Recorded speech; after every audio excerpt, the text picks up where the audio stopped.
உங்களுக்கெல்லாம் ஒரு சர்ப்ரைஸ். இன்னைக்கு உங்கள் கிச்சனுக்கு ஒரு விசிட் அடிக்கலான்னு இருக்கேன். மென்டலா அங்கே இப்போ என்ன சமையல் போயிட்டுருக்கு? உங்கள் கனவு சமையலா? ஆமாங்க, உங்கள் கிச்சனில் தான் உங்கள் கனவு வாழ்க்கை சமைக்கப்படுது. உங்கள் ட்ரீம்ஸை குக் பண்ண நீங்கள் ரெடியாக இருக்கீங்களா? இல்லை உங்கள் கோல்ஸ் எல்லாம் எங்கேயோ ஒரு மூலையில் அந்த மசாலா டப்பாக்குள்ளே ஒளிஞ்சிட்டு இருக்கா?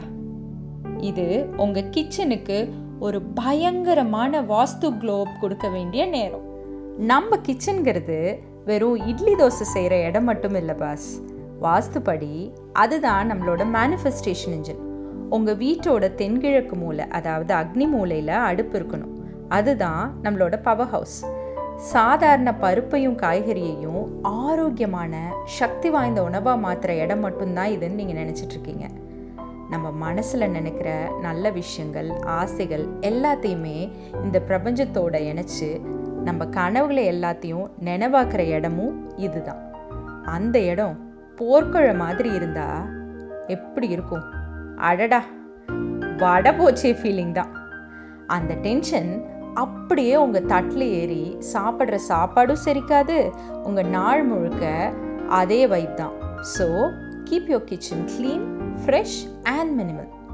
அதே மாதிரி உங்கள் அடுப்பு பக்கத்தில் சிங்க் இருந்தால் அது நெருப்புக்கும் தண்ணிக்கும் நடுவில் நம்ம பொன்னியின் செல்வன் குந்தவை நந்தினி ஃபேஸ் ஆஃப் மாதிரி தான்.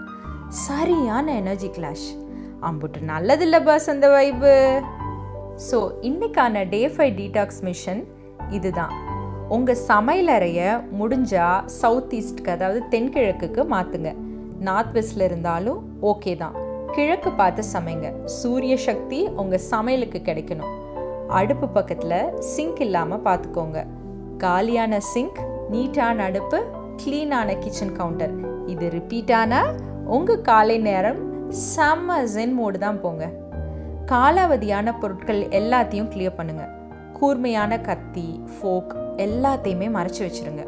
முடிஞ்சால் சிவப்பு இல்லைன்னா ஆரஞ்சு கலரில் ஒரு சின்ன பொருளை கிச்சனில் சேருங்க.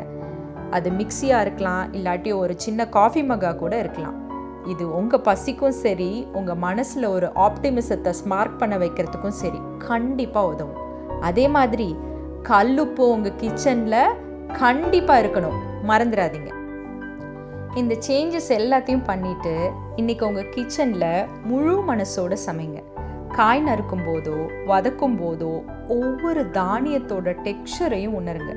அது எங்கேயோ ஒரு விவசாய நிலத்திலிருந்து உங்கள் கைக்கு வந்த ஜேர்னியை ஒரு நிமிஷம் நினச்சி பாருங்கள்.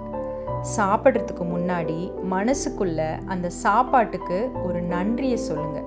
இதுதான் உங்கள் மைண்ட்ஃபுல் மீல் மேஜிக்.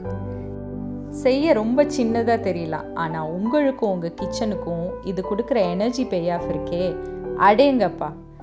அந்த டிரான்ஸ்ஃபர்மேஷன் மூமெண்ட்டை கேப்சர் பண்ணுங்கள். சுவாமி வாஸ்துவை டேக் பண்ணுங்கள். நம்பிக்கையோடு செய்யுங்க.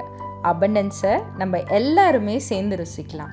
ஞாபகம் வச்சுக்கோங்க, உங்கள் சமையல் அறை தான் நீங்கள் கனவு காண்ற வாழ்க்கையை அமைதியாக சமைச்சிட்டு இருக்கு.